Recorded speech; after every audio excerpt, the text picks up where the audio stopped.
Creating road decks in a set with just 84 new cards is an almost impossible task. That is, unless you're the #1 Pokemon TCG Live Player 2022.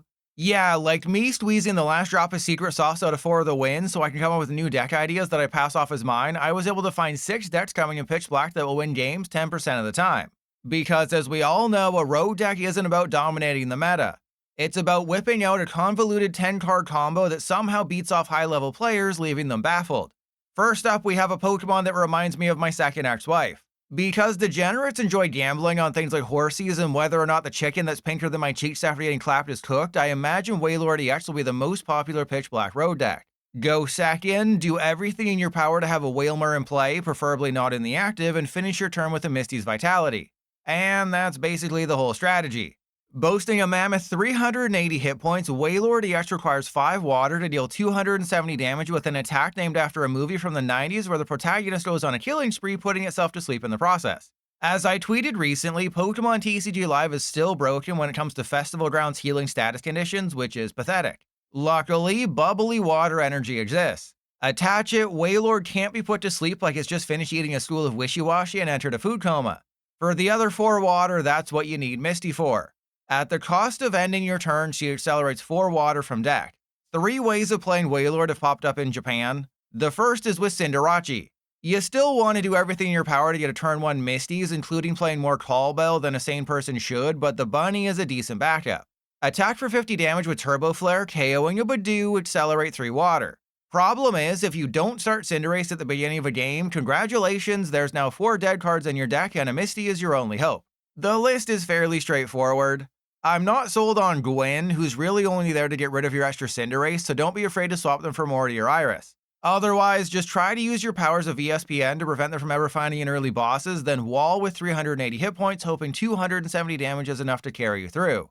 Why did the whale go to a Tupperware party? Because he was looking for a tight seal. Yep, next up we have Wailord with Dewdong. Again, go second, use Misties, and pray to Arceus they can't boss whoever you gave the energy to.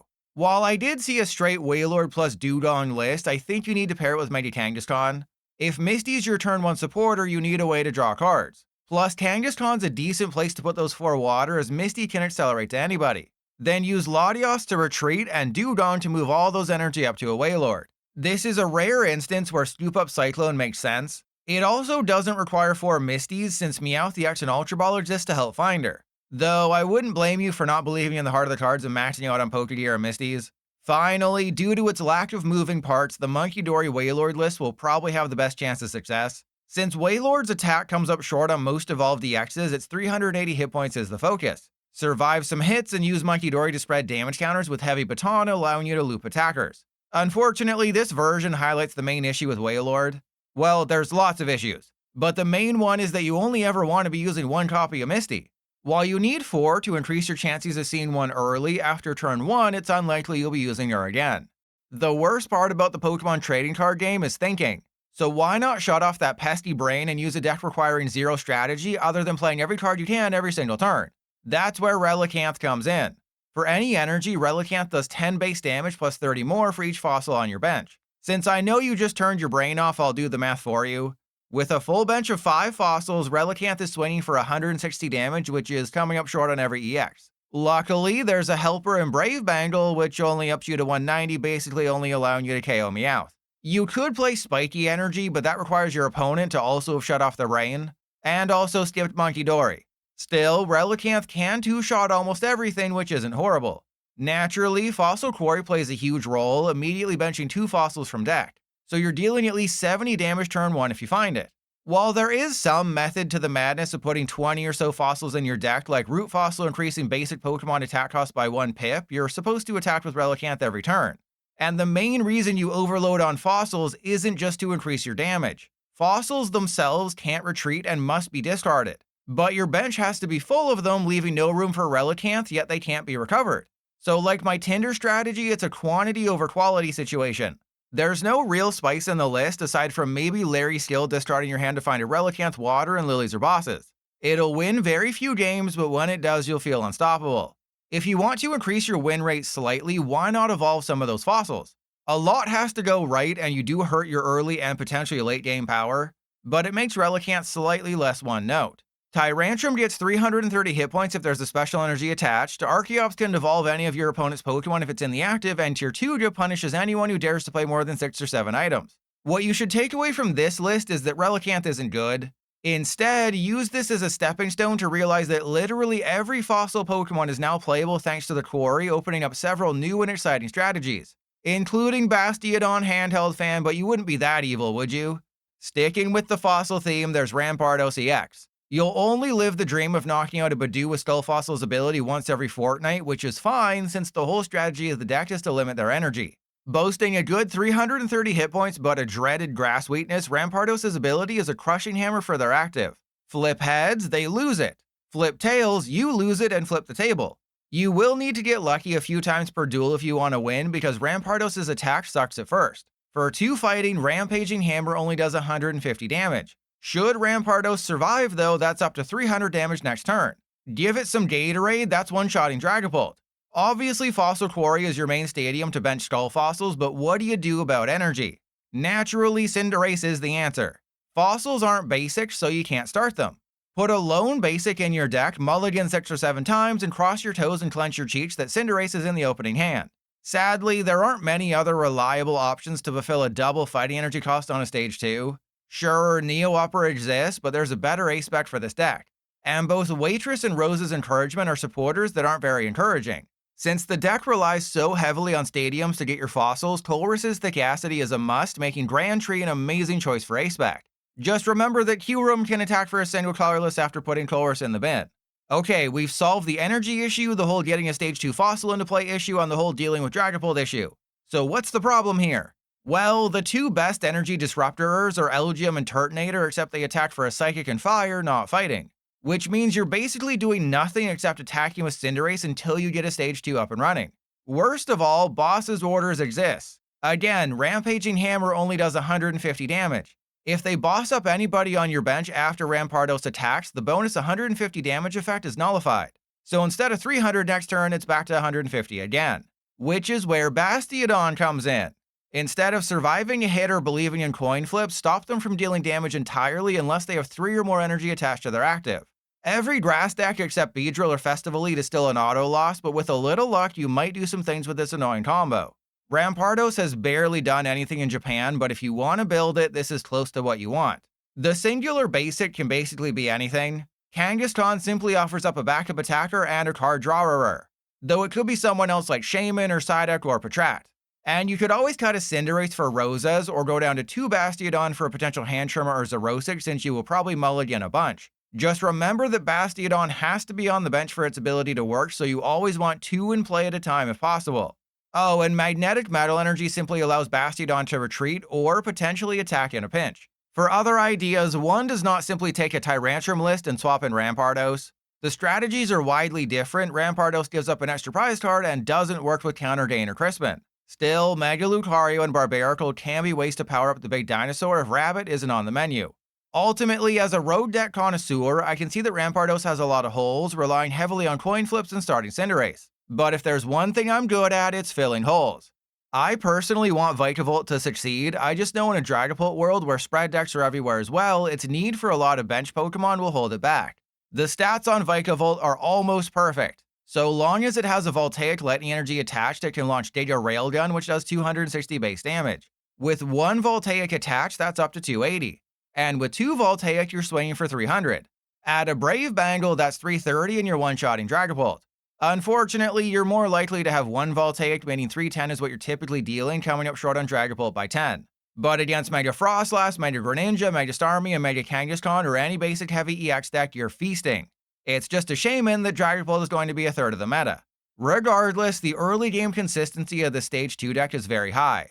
Grubbin benches 2 Grubbin, which is helpful to prevent you ending up with no Grubbin, but will be better as a true call for family attack. But you do need a Grubbin turn 2 to evolve into Charjabug, the true MVP of the deck. By using Breadbug's parallel placement, you can immediately put 3 Charjabug from deck onto the bench. So you're less reliant K on rare candy, meaning Budew is less of an obstacle. Unfortunately, Vikavolt requires 2 Lightning, meaning Electric is a must.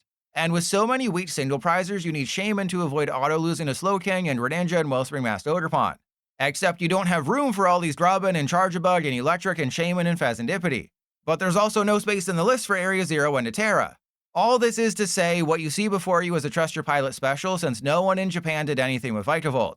You'll definitely need to spend a lot of time testing for the perfect 60, I'm just not sure it's worth it. You're likely to go down 2 prizes early, but as long as they don't boss perfectly, you will have some comeback potential, hopefully dealing at least 280 damage 3 turns in a row. I originally had Zekrom EX in the list to take huge KOs at the end of a game, but it requires both Electric to be on the field at once, which is unlikely. So Ursaluna got the spot instead.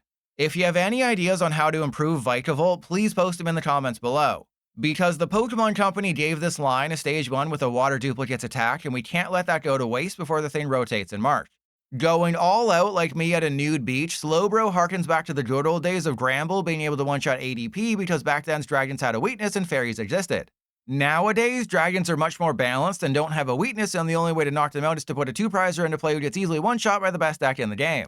Slowbro is basically hide and sneak if hide and sneak was worse, with the one key advantage being that it can one-shot anything with 210 or less hit points. Unfortunately, you have to have a 0-card hand to do it. And how do you accomplish that? With Festival Lead, of course. Get ready to see a few cards you've never seen before. By utilizing Thwacky's Boom Boom Groove, you can get any card from deck, which is 100% necessary when trying to blow your entire load. Instead of Goldeen or Dipplin, though, there's actually a Festival Lead Swirlix no one's ever used. The attack sucks, but it's a Psychic type, meaning it can be used with Telepathic.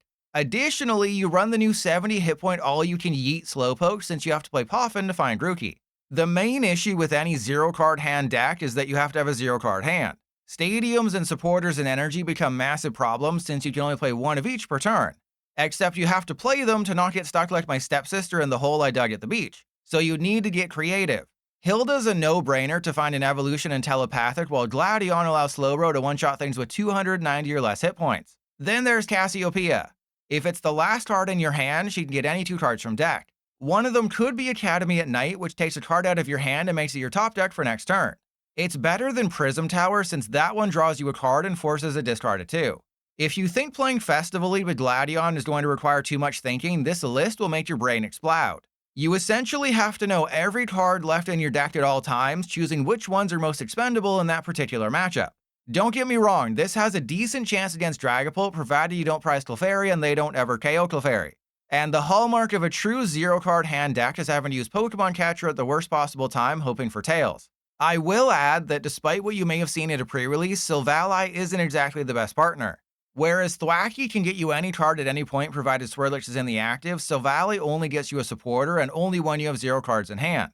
Additionally, adding Thievul to the mix is a bad idea since it adds more complications. Plus, what attacks are you copying that makes sense? Phantom Dive does less than Slowbro and you don't even hit Dragapult for weakness. Not to mention how useless you'll feel copying a Raging Bolt. So no, these are not great allies.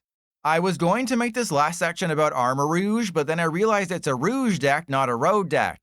Get it? Because it's Armor Rouge? Whatever, what I quickly learned while building the list is that getting a Fire Energy on 6 different Pokemon is harder than a Dragapult player who Badooed 5 turns in a row. Sure, you could use Spidops or Emboar or Oricorio, but they all have their downsides. Plus, it's much easier to just run the Cerulege that does 220 by discarding 4 fire from hand alongside the EX rather than going crazy trying to deal 240 damage. Not to mention you can put Moltres in that deck to handle all your Ogerpon needs. So instead, I'll force myself to show off a Lurantis EX deck even though I don't believe in it whatsoever. My trepidation with Lurantis stems from the fact that it has to be healed every turn to deal 260 damage for 1 grass. Otherwise, it's only swinging for 60. Let me quickly run through the various ways to heal Lurantis starting with the Pokemon. When you evolve into either Whimsicott or Daxbun EX, you heal all damage at the cost of discarding all attached energy, which is fine since Lurantis only needs 1. Whimsicott's better since it can be found with Bug Catching Set, though it only heals your active. Otherwise, there's Shuckle. Put a Grass Energy on this guy, it can heal 30 damage from anybody. Elsewhere, Community Center is a really fun card. This heals 10 damage from all of your Pokemon provided you played a supporter. It does mean Risty Ruins is out as a stadium, but so long as they can't deal 260 damage or 280 if you have a Growing Grass Energy attached, well, then you're probably facing Dragapult and 260 damage with Lurantis isn't going to get it done. Also, while it is a decent pairing, keep in mind that Munkidori doesn't heal, it merely moves damage counters. Still, clearly healing isn't the issue. It's surviving a hit and getting hit in the first place. Hero's Cape and Growing Grass can give the damn thing 380 hit points. But if Risty Ruins is out for Community Center, then Venture Bomb might have to be in. Here you want to flip Tails on Venture Bomb, hurting your active for 20. Amalga also hits all bench Pokemon for 10 damage, which unfortunately means the single community center heals it all off. Alternatively, Diggersby hits everybody on your bench for 30. But it's a risk since the damn thing has a 4 retreat cost. There hasn't been one singular Japanese Lurantis list that won anything. There's been 4, all performing at small shop tournaments with a foot full of people. Using my years of expertise, it seems like this will be the best. Crispin activates Community Center while also powering up Lurantis and Munkidori. Hero's Cape and Growing Grass make your Praying Mantis beefy, while the Dunsparce CX and Mega Lopunny offer up some decent alternate attackers. I've been a Lurantis hater since the moment it was revealed. But if you want the best chance of success, I'd recommend going in the description and copying and pasting this list into TCG Live. And while you do that, remember that TCG Pocket doesn't have this super complex feature, proving Live is better than Pocket. If you're looking for other ideas, the Water Ludicolo boosts everyone's hit points by 40, while Hydrapple heals while also accelerating energy. Why you'd choose Hydrapple Lurantis over Hydrapple Ogerpon though, I have no idea. The reason I didn't feature Mega Zeraora EX in this video is that you can't really build a Mega Zeraora EX deck. Sure, you can put Mega Zeraora in a deck, but that doesn't make it the focal point. In fact, most Zeraora decks are so crappy that it's the fetal point. Magneton's probably the best overall partner, but then if they have a Psyduck, you're screwed. I guess what I'm trying to say is that aside from Slowbro and maybe Wailord, everything here is going to be bodied by Dragapult. And at this point, we should all just accept the fact that building fun decks isn't going to be a thing until it's gone early next year.